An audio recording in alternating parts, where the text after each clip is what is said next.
Hi, we're back now with Joyce Chow. And the change, oh, you get gold. Well, I didn't change my fingernails. I know. You're just seeing I didn't see them. This is part 2. And we're going to talk a little bit, she was talking about, you know, this is Sue's too? No, this is by Single. It's a company called Single Dress. It's by Galena. Galena, Italian. I don't know. Is she Italian? Galena? Sounds Italian. Sounds Italian. I never thought about that. Galena. Probably. It is. It's a beautiful name. Well, Italian names are beautiful. And I always joke on this. It's because the company's called Single Dress. I say if you wear a single dress, you're not going to be single for long. That's right. And you said that too when you first heard about it. Well, it's beautiful. I wonder if can we stand up and Yeah. look at that? Wow. That is really, I mean, it really, it has She's it all. very colorful. Galena's known for her prints. It's kind of very, reminds me of Pucci. You're very, very photogenic, and I can't believe you don't model. Well, I do some modeling. Do you? Yeah, and I used to do more modeling. Yeah. Because you wear clothes, Well, I like clothes. but you can wear them. I mean, and you're an incredibly beautiful woman. It's unbelievable. Thank you. Always had, well, I'm very... And you always have beautiful women on your show. Well, that's because it's funny that you mentioned that. I used to date a beautiful woman. I dated Tina Louise. Mm-hmm. And, she played Ginger. Oh, from Gilligan's Island? Yeah. Yes, yes. Yeah. And people used to say, how do you... I said, because I asked her out. Uh-huh. I asked her out. Her and I have been friends for over 20 years. Wow. About 25 years now. She's another one that wears clothes, but I love, when I see something, I love beauty. Mm-hmm. And being Italian, I love women. I mean, what can I tell you? And I love this color. You told me in the first show, banana. Yes. And I'm looking at everything, even the nails. Well, this was more for the fun of it. I like to change them all the time. One of my friends, Christine Reed, she does nails, she gel manicures, and she does, eyelashes and all these different beauty things. So I'm lucky I have a friend that does that. But I've always loved to change nails. It's kind of an expression, and I've always liked a lot of color. Because one of the things is, you'll notice that, okay, I have tinted glasses, right? I have tinted nails, and a lot of times when I do interviews, or if I'm out on a red carpet, you're standing there along with other people, and you're trying to differentiate, as an actor, you're coming down, you don't know any of these people. Sometimes if you go there a lot of times, you know the people. And so part of it is to get their attention. Right. So I've heard people, when we do interviews, I have like a fluffy, they call it a fluffy or a smurf. It's all different colors. That covers the microphone. And so, people are attracted, they'll see the color, they'll know it's not a really serious interview. Tinted glasses, things like that, and so it catches people's attention on the carpet. Now, go back to why they think it's not serious. Why would they think that? Because on top of the microphone, if this is the microphone, I've got a fluffy. Right. Joel calls it a fluffy. Uh-huh. And it's just colored, and it's, for sound, for microphone. And so I have colors that are pink, and I have cobalt blue, and I've got a bright green. Now you do a lot of interview. Now when you interview people, what do you talk about? It depends on what you're trying to do. For example, if it's during E3, which is gaming, usually the people you want to talk to have something to do with the gaming industry. And so if it's, say, a WikiPad event, which has the product, then you'd be asking them about WikiPad, and you'd ask them about E3 and gaming or something like that. Right now it's Transformers, so we're doing a 3-part series for Transformers where I interviewed a friend of mine who is the voice of Soundwave. Soundwave. For the Transformers video game. And he's been doing this for several of the different video games. And then we were able to interview people from Hasbro about the new toys. and how you create the toys in conjunction with the movie. And it was really kind of interesting because you're sitting there going, you know, because they come out about the same time. Right. And you're never quite certain how much interaction goes on between the two of them, because they don't want other people to see what's going on with the movie, but yet they're creating a toy that has to be realistic and look like the characters in the movie. And so there's this whole study. They go not only with graphics, but it's like they sit there and talk about, you know, the movement and the flow, so that the toy has, you know, it's Right. not only looks like the character, it almost feels like and acts like the character that you're seeing on the big screen. And I'm like, wow, that's kind of, you know, because you think of toys and you think of for like 5-year-olds and 10-year-olds, right? Right.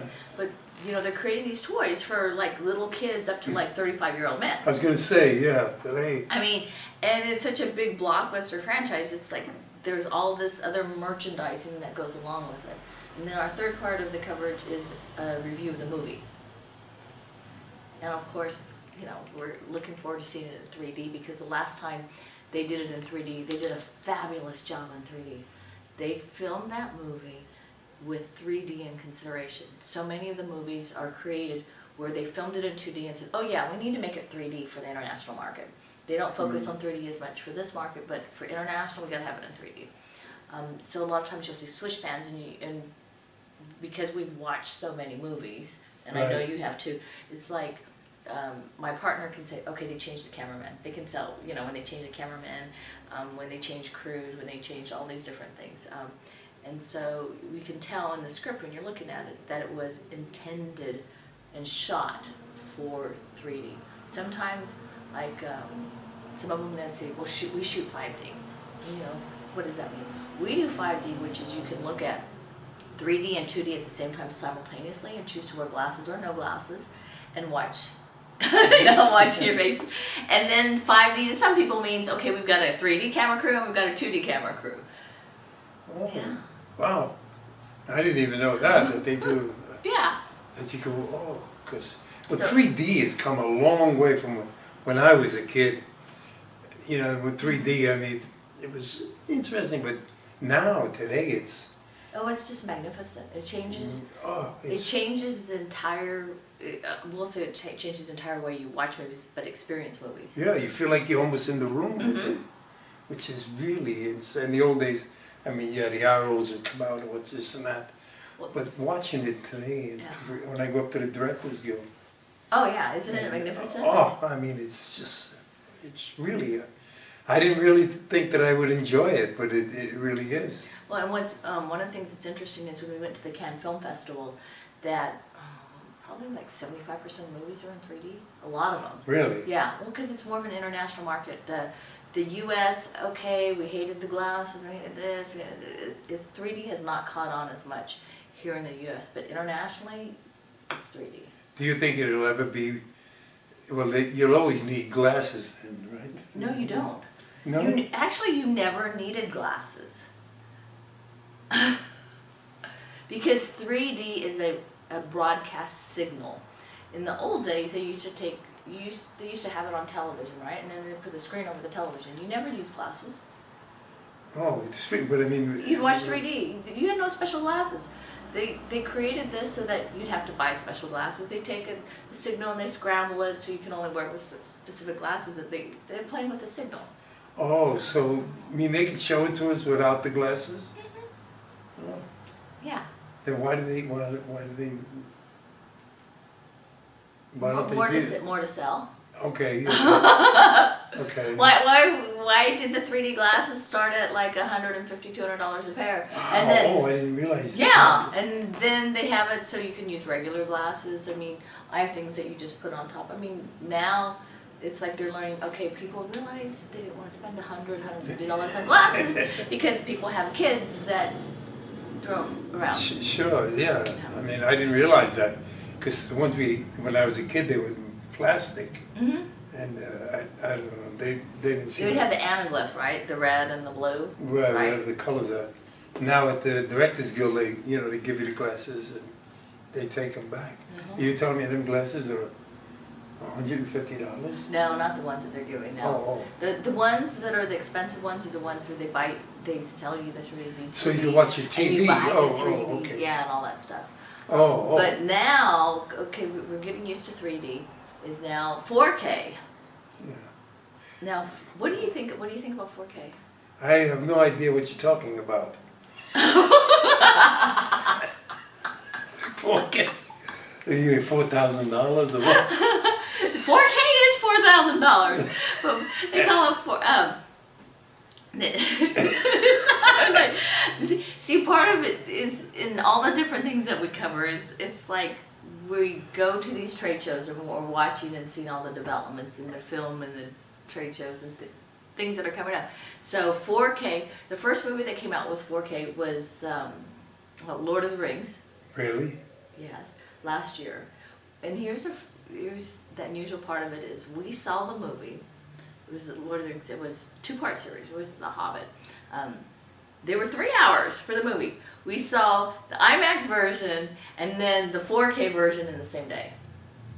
And 4K for some of you is like ultra high def. Oh, okay. Which, okay, if it's okay to say this, because you said you had some foreign people on here. Sure. I remember when back in the day when there was the war between Blu-ray and high def. And it was like which format was going to win, so everybody was kind of holding back to see what was going to happen. And I remember the porn people were always ahead of everybody technology-wise. They were always on the forefront, and so they adopted the HD format over Blu-ray. Oh, really? Yeah, it could, because I don't know, what it ended up happening. But regular HD actually, when they were creating the DVDs, it was actually easier to convert the production lines for regular HD versus Blu-ray. But Blu-ray ran out the battle, and some of the other ones just kind of went away. But the quote I remember from the porn industry is somebody said, with HD, they said, sometimes there's only so much Vaseline you can put on that lens. It kind of shows too much, okay? And so now we went from HD to what? To full HD. Yeah, we're in 4K. So 4K, I think the technical is that it's 4 times the resolution of HD. And so if That you're makes looking at the sense. progression is you have regular HD, then you have full HD, which is double, and then you have 4K, which is 4 times the resolution. And so I was talking to a director the other day when we were at the Transformers fan experience, and she said, I don't think I necessarily needed to see all the hair on the Hobbit's feet, but it gives you a totally different experience. Because when we watch the movie, okay, the IMAX one, I always think of movies as like a multi-popcorn event, right? Right. Or drinks. Okay, so you always knew that a movie's holding you in. You don't want to go to the bathroom. You got to stay there and see everything that's happening, right? And the movie's a little long when you're like, can I go up and get some popcorn again? Because you just want to get up and you want to move because you're trying not to fall asleep in the movie theater, right? So the first time we saw the movie, it was 3 hours, we were like ready to, okay, let's go get popcorn. We're like, how much longer do we have for this movie to end? Because we're writing a review on it. How much just like, and then we sat there, we went and had lunch before the next showing, and we thought, do we really have to see the next one? Do we really have to see it to actually do a review on it? And we're like, okay, we already bought the tickets, we're committed. We have to see at least a little bit so we can see the difference. And the remarkable part was, in the 4K version, which was the second one we saw, is we really couldn't believe what we saw. It was experiencing an entirely different movie. One was IMAX, 3D, the other one was 4K. And so the first one took forever. The second one, we were glued to our seats going, we saw this movie again, really? The 3D one you talking No, about? the 4K. Oh, 4K. And I was amazed at what a difference it was after I experienced it, especially, you watch a 3-hour movie twice. Right? Right, yeah. You're just like, oh gosh, do I have to, you know what I mean? But I was really surprised at how I felt afterwards. When you review a movie, that's interesting. You said, what do you do? How do you review a movie? I personally review it from an entertainment perspective. My partner that I interview looks at it more from a technical perspective. Okay. And a lot of time it's like whether it captures your attention, if the acting was good, the acting was bad, if it was an enjoyable experience. Acting. Now you see a lot of films. Yeah. I don't know if you're a fan of. What do you think of American acting today, as to the European acting? You know, I've never thought of it as being different. I've never. Really? Yeah, because I guess part of it. That's good music for the background. It is. I always think of it as for the experience, so I don't decipher acting like you do. Now, I'm curious, when you think of American versus European acting, what do you mean? Well, if you ever look at, say someone like Judi Dench or Downtown Abbey and all these shows, the actors actually look like the characters, and the training is so believable. Right. Where American acting, you'll have a 20-year-old playing a police lieutenant. Right. You know, it's totally I never thought of that as unbelievable. American acting versus European acting. But there's a big difference. I mean, we find here, what I find as an actor, I mean, people today, especially in America, they want to be movie stars, not actors. The training. You know, and when you break it down, American versus European, maybe perhaps part of the difference is in Britain. I know their laws are different when you make movies. And the actors in Britain are trained, you know, they're not just a movie actor. They go from movie and TV and Broadway, and they run the gamut. Right. And so their acting is a lot more well-rounded. Right. That's what I mean. If you can see the difference. Over there they train. Yeah. Here they want to be movie stars, not actors. They don't want to train. Mm-hmm. And it's also it's run by, like Hollywood today is run by corporations. Mm-hmm. Your casting directors, your Joanna Rays, your Marion Doherty, those days are gone where they would look for talent. Now if you made a sex tape, you know, you can be a celebrity and you'll bring in so much dollars, especially overseas, so you'll be the star of that movie. Well, you know, it's like, you know, sometimes the pencil pushers get to it. Yeah, and they have no idea what acting is about. And a lot of times, from my perspective, what I'm seeing, because I have a lot of friends that are actors, and we look at it too, because one of our shows is the Chinese Providence, and so we take the character from multiple, like I think it's like 150 years. So we have different characters during the same time period. What's the name of it? The Chinese Providence. Now that's on the web or creating? We're creating it. And so we actually take the characters through all these time periods. And the interesting part is looking at the fan base. Because I actually play a lot of these different characters. And there's certain characters that have a much larger fan base than others. And it's really kind of interesting. But the fan base dictates, because we work with the internet, and we have to respond a lot faster. It's like we're not planning a year and a half in advance. It's like we're able to make changes on a daily basis. Mm-hmm. We're able to see where the audience is growing. But you take the fan base into perspective. Because I've talked to friends that are casting for movies, and they're going, well, the international audience likes this actor, because they look at film. They don't look at TV per se, although a lot of our American shows are on TV. And it's interesting because we think of them as older actors that you don't see that much, but overseas it's like they're huge. Right. And it's interesting, like one of my business partners, he was in acting on the earlier days where he's actually been nominated for several Emmys, and he did a lot of the cowboy movies and the John Wayne movies and Elvis Presley. And I've been at shows where people will come up to him and say, "Can I have your autograph?" And they're like, "You big in China like Tom Cruise," right? Yeah. But it's that fan base that a lot of times they're using to create the casting. So I've told like a lot of friends, they're like, "Are you on social media?" And they're going, "Well, you know, I need to do a little bit more." And I'm like, "Well, you should, because the pencil pushers, because they may not necessarily be right for the role, but they're saying, okay, you know, there's a brunette that's that tall, right? They got this body structure. There's a blonde. There's a this. There's a that. We're gonna fit." And they look at the actors and they're going, you know, all things being equal, And oftentimes I don't even know if they're looking at the acting ability. They're like, this person has a bigger following. This one has 1 million followers on Twitter, right? And this one doesn't have any because they don't have a Twitter account, right? Yeah. So they're looking at it from a perspective like you already have a built-in fan base. That's what I'm talking about. And where the acting did not come into perspective. That's the last thing they look at. Which is in many ways kind of sad. It is sad. It is sad because I'm a member of the Actors Studio, which I'm very proud of. But if you look at your old movies and stuff like that, the group theater and all the rest of the directors years ago, even Tom, you brought up Tom Cruise. Now I don't think he's such a great actor. But he's got a huge fan following. But he surrounds himself with good actors. Yeah. And Tom Cruise, I enjoy watching him on the screen.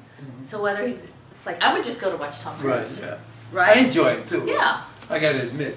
I mean, but he surrounds himself with talent, which is very smart. And a lot of the people that are Actors Studio members.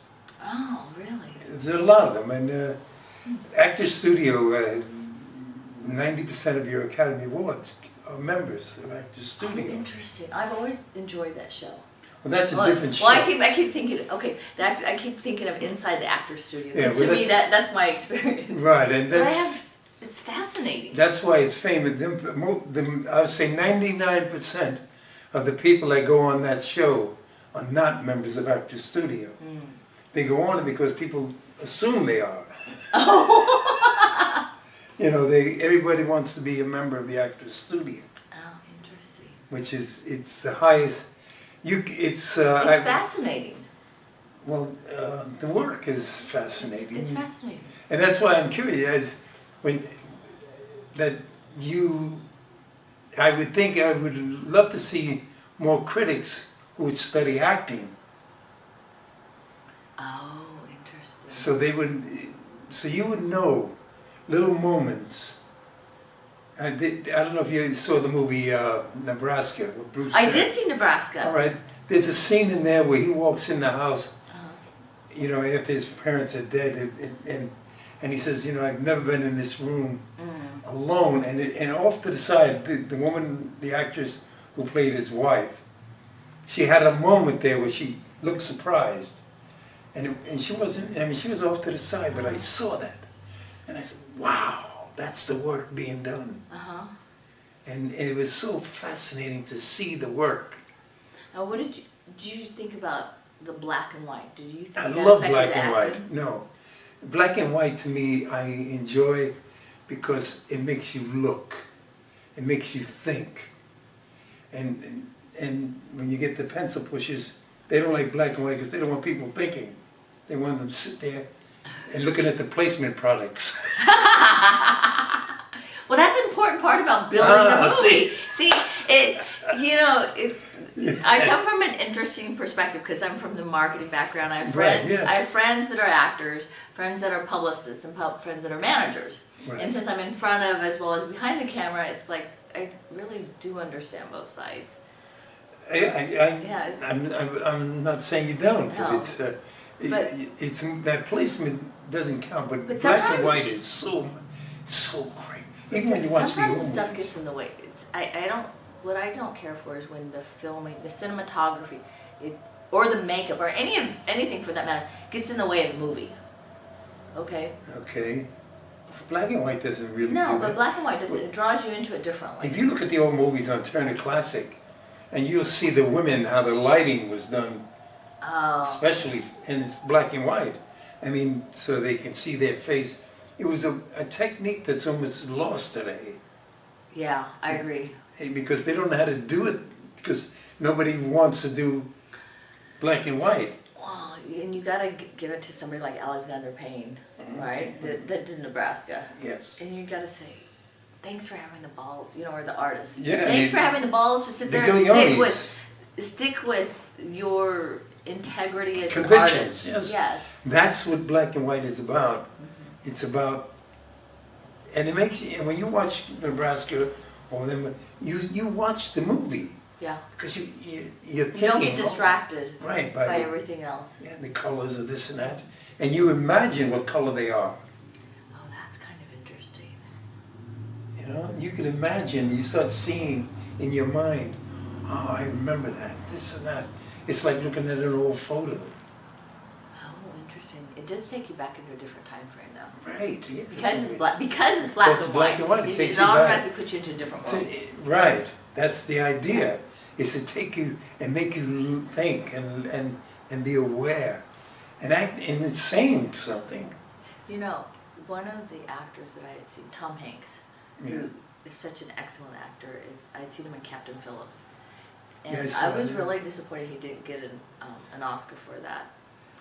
And I remember watching it, because we're sitting there watching the screening, and we'd seen him out, and we're just going, you know, this movie could have been like he was playing. I keep thinking of Wilson. Remember when he was on the island, and Wilson was the name of the volleyball. Right. You know the movie. And you're sitting there preaching. It's like, oh yeah, this is just like there's nothing. And then all of a sudden, he called it a lightning in a bottle moment. All of a sudden, you look at because you're thinking, oh, anybody could have played that part, right? And all of a sudden, at the end, when they're in the infirmary, you look at him and you're going, that's why they have somebody like Tom Hanks. You know, he's just like, yeah, you know. It's interesting. When you said, you know, he wasn't nominated. Well, he was nominated. He didn't win. But there was a lot of people who were a little bit angry at him in the business because of Band of Brothers that he did that movie and it was all non-union. Is that what it's from? Yeah. All the anger for that? I think a lot of it is, I mean... Well, you know, the politics do get involved in all of Well, I mean, he did put, you know, he started out, he's an actor, and then now he's a producer in a production company, and sometimes people like Tom Hanks and Sally Fields and these other people, they're like, they you're not forget, supporting the industry. They're not. That's where it's coming from. You know, they forget, it's all about, they're in to make the money now. And there's even the good-looking guy that everybody. Which one? there's a lot of them in this industry. He thinks he's the Rat Pack again. What's his name? He did the new movie Oceans. The Jersey Boys, the Oceans. No, Oceans 12. It did. It'll come to me anyway. Are you thinking of Don Cheadle? No. He's a white guy. George Clooney? Yeah, George Clooney. Okay. And you know, these guys, they forget, and they become businessmen, and forget the acting part, that there's actors out there. You know, and they squeeze with the residuals and this and that. Everything is being lost. You know, I ran for the board, the actors board, but I was against the merger. But I'm going to run again, and I've been to a lot of the meetings, and I see how we're losing. It's like losing the craft. Money, everything. I mean, this $100 a day now. I mean, after taxes and this and that, you're getting like minimum wage. Yeah. You know, if you take home $30, you know, and you're out there for like 12 hours, give me a break. I used to, you know, when I started this business, they get more. You know, when I started this business, if you work 10 hours, I mean, you made your... Okay, so here's the question is, if a movie is being made, right, and that's all